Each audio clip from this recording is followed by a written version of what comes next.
Hello friends, ఈరోజు వీడియోలో బ్రేక్ఫాస్ట్కి వేడి వేడి పెసరట్ చేసుకొని తింటే చాలా బాగుంటుంది. మనందరికీ ఉప్మా పెసరట్ తెలుసు, కానీ ఈజీగా చేసుకునే ఈ పెసరట్ ట్రై చేయండి. చాలా స్పెషల్ అండ్ చాలా హెల్తీ అన్నమాట. చిన్నపిల్లలు పెద్దవాళ్ళు అందరు తినవలసిందే. వీడియోలోకి వెళ్ళే ముందు సబ్స్క్రైబ్ చేసుకుని లైక్ ఇవ్వండి. ముందుగా శుభ్రంగా కడిగి 2 గంటల సేపు నానబెట్టుకోవాలి ఈ గ్రీన్ దాల్. ఇందులో గుప్పెడు బియ్యం వేసుకోండి. బియ్యం వేసుకోవడం వల్ల ఆ దోశ మంచి రోస్ట్గా ఉంటుంది. ఇంకా మిక్సీ జార్లో వేసుకొని 1 ఇంచు చిన్న ముక్క అల్లం, తినే కారాన్ని బట్టి పచ్చిమిర్చి వేసుకొని నైస్గా గ్రైండ్ చేసుకున్న వీటిని ఒక గిన్నెలో ఈ పిండి అంతా వేసుకోవాలి.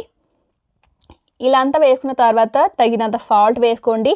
వంట సోడా అవసరం లేదు, పిండి పులియపెట్టాల్సిన అవసరం లేదు, అప్పటికప్పుడు చేసుకోవాలి ఇది.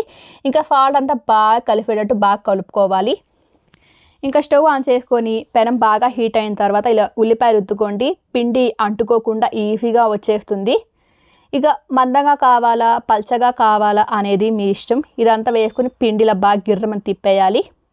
పైనుంచి ఘీ అన్న లేదా ఆయిల్ అన్న వేసుకొని మూత పెట్టేసి మంచి రంగు వచ్చేలాగా కాల్చుకోవాలి.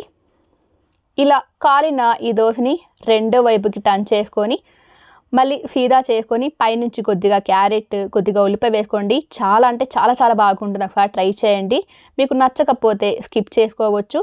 ఇది వేసుకుంటే చట్నీ లేకపోయినా పర్వాలేదు, అలాగే తినేయవచ్చు. ఇంకా అంతేనండి. ఇది వారానికి ఒకసారైనా ట్రై చేయండి. హెల్త్కి చాలా మంచిది. అలాగే ఇందులో హెల్త్ బెనిఫిట్స్ కూడా చాలా ఉంటాయి. చిన్నపిల్లలు పెద్దవాళ్ళు అందరూ ట్రై చేయండి. ఎందుకు చెప్తున్నానో అర్థం చేసుకోండి. ఇంకా సబ్స్క్రైబ్ చేసుకొని లైక్ ఇవ్వండి. Thank you.